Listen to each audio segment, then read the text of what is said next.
بسم اللہ الرحمن الرحیم۔ سچ ٹو مچ میں خوش آمدید اور احمد محمد کی جانب سے السلام علیکم۔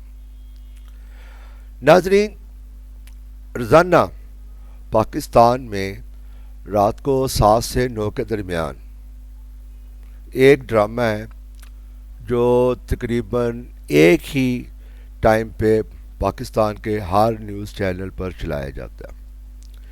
ٹاک شوز کے نام سے یہ ڈرامہ ہے اور اس ڈرامہ میں مجموعی طور پر کوشش کی جاتی ہے یہ امپریشن بنانے کی کہ جی نواز شریف بہت مظلوم ہے، اس کے دور میں ملک ترقی کر رہا تھا اور نواز شریف کے خلاف اسٹیبلشمنٹ میں نام بدلتے رہتے ہیں، کبھی اسٹیبلشمنٹ، کبھی کوئی اور، کبھی کوئی اور۔ انہوں نے ایک زبردست سازش کی ہے۔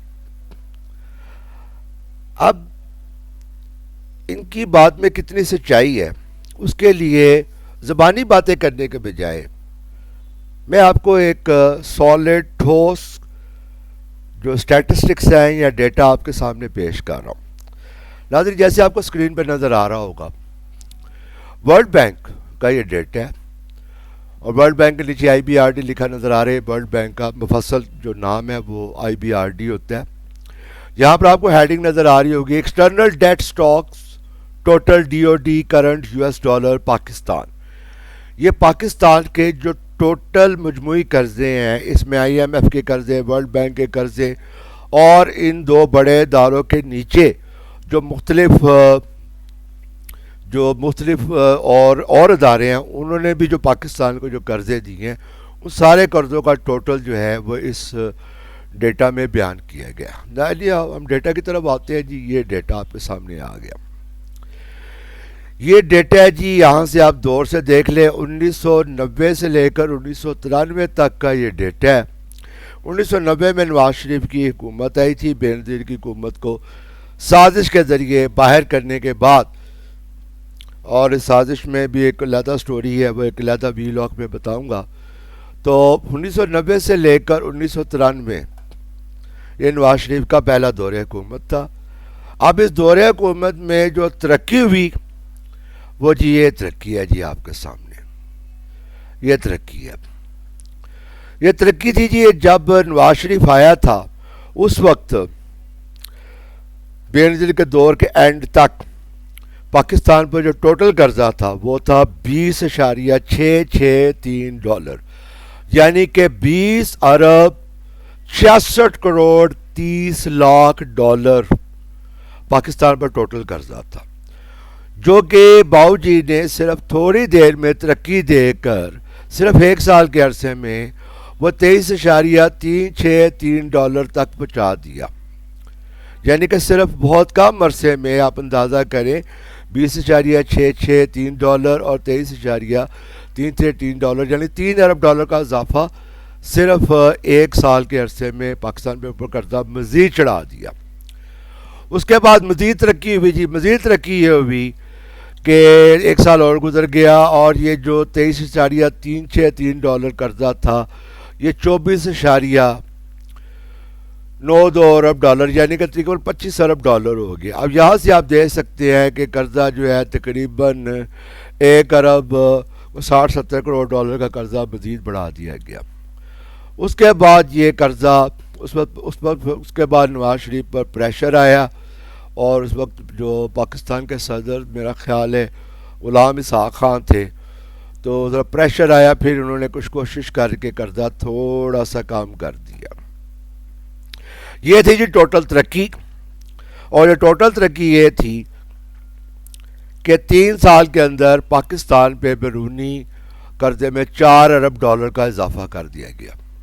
اب یہاں پر میں آپ کو تھوڑی سی بات بتاؤں کہ آج کل کے دور میں یہ $1 ارب جو ہے، ویسے تو ابھی بھی پاکستان کے لیے بڑا مشکل بنا ہوا ہے، لیکن اس کی وہ اہمیت آج نہیں ہے جو اس وقت تھی، یعنی کہ 1990 میں تھی، 1991 میں تھی۔ اور آپ یہاں سے اندازہ لگائیں کہ اس زمانے میں جو پیٹرول تھا 1990 میں وہ تقریباً 6 روپے لیٹر تھا، اور 1991 میں جب نواز شریف آنے کے بعد یہ تقریباً اس میں اضافہ کر کے کچھ 1.7 لیٹر کر دیا گیا تھا.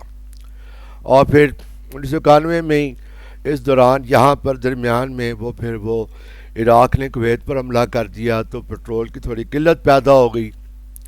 تو اس وقت 7.5 لیٹر سے ایک دم ڈبل کر کے 15 لیٹر پہ چلا گیا تھا پٹرول یہاں پر. تو اب یہاں سے اندازہ لگائے کہ اس زمانے میں $1 ارب کی کتنی زیادہ اہمیت تھی. بہرحال تھی یہ میں آپ کو بتانا چاہ رہا تھا جی. یہ ترقی تھی جی جو باؤ جی کے پہلے دور حکومت میں ہوئی تھی. یعنی کہ پاکستان پر جو بیرونی قرضہ یا اندرونی قرضوں کی تو آپ بات ہی نہ کریں. اس زمانے میں جو بڑے بڑے قرضے جو انہوں نے اپنے خاندان کے لیے اور اپنے جو دوستوں کے لیے وہ تو ایک لمبی چوڑی داستان ہے. اور اگر کوئی اس زمانے کے جو لوگ ہیں ظاہر ہے اس زمانے میں اگر کسی کی عمر 20-25 سال تھی تو وہ 30 سال پہلے کی بات ہے. اگر وہ 25 سال کا تھا تو اب وہ 55 سال کا ہو گیا ہوگا. یا اس وقت 30 سال عمر تھی تو اب تقریباً وہ ہو گیا ہوگا 60 سال کا ہو گیا ہوگا. اتنی دیر میں بندہ مرتا نہیں ہے. ہاں غیرت مر جائے تو ایک علیحدہ بات ہے. تو اگر وہ کوئی بندہ زندہ ہے اگر اس کی غیرت نہیں مری اور وہ سچ بولنا چاہتا ہے تو آپ ان سے پوچھ کے دیکھ لیں کہ اس زمانے میں سب سے بڑے بڑے جو سکینڈل تھے جو نواز شریف کے دور میں بنے وہ کون کون سے تھے. بہرحال میں آپ کو بتا دیتا ہوں تاکہ آپ اپنے بزرگوں کو ٹیسٹ کر سکیں کہ وہ کتنا کا سچ بولتے ہیں. اس میں سب سے بڑا سکینڈل تھا کوآپریٹو فائنانس کوآپریٹو سوسائٹیز کا سکینڈل. دوسرا سکینڈل تھا جی BCCI bank of credit and commerce international BCCI کا سکینڈل. تیسرا سکینڈل تھا تاج کمپنی کا سکینڈل. چوتھا سکینڈل تھا وہ ان کے جو کوآپریٹیوز کے ذریعے ہی انہوں نے جو زمینوں پہ جو قبضے وغیرہ کیے اور اس کے ذریعے جو لوگوں سے پلاٹ پر وہ ایک علیحدہ سٹوری ہے. اور زمانے میں ایک شخص تھا جس طرح ہر زمانے میں نواز شریف کا ایک خاص بندہ ہوتا ہے. اس زمانے میں ایک تھا نصر اللہ دریشک اور اس کی ایک بیگم تھی وہ کوآپریٹو سوسائٹی کے رجسٹرار تھی. اس کا پتہ نہیں کیا نام تھا ظاہر ہے اب دریشک لگتا تھا. تھوڑی سی آپ کوشش کریں گے آپ خود بھی ڈھونڈ سکتے ہیں کوئی اتنا مسئلہ نہیں ہے. تو وہ جو دوسری خدمات ہے کرپشن پہ وہ اپنی علیحدہ خدمات ہے. اور پھر یلو کیپ سکیم کے ذریعے جو پاکستان کی خدمت کی گئی وہ ایک علیحدہ سکینڈل ہے. بہرحال وہ سکینڈلز کے علاوہ باؤ جی کی یہ ٹوٹل ترقی تھی جی.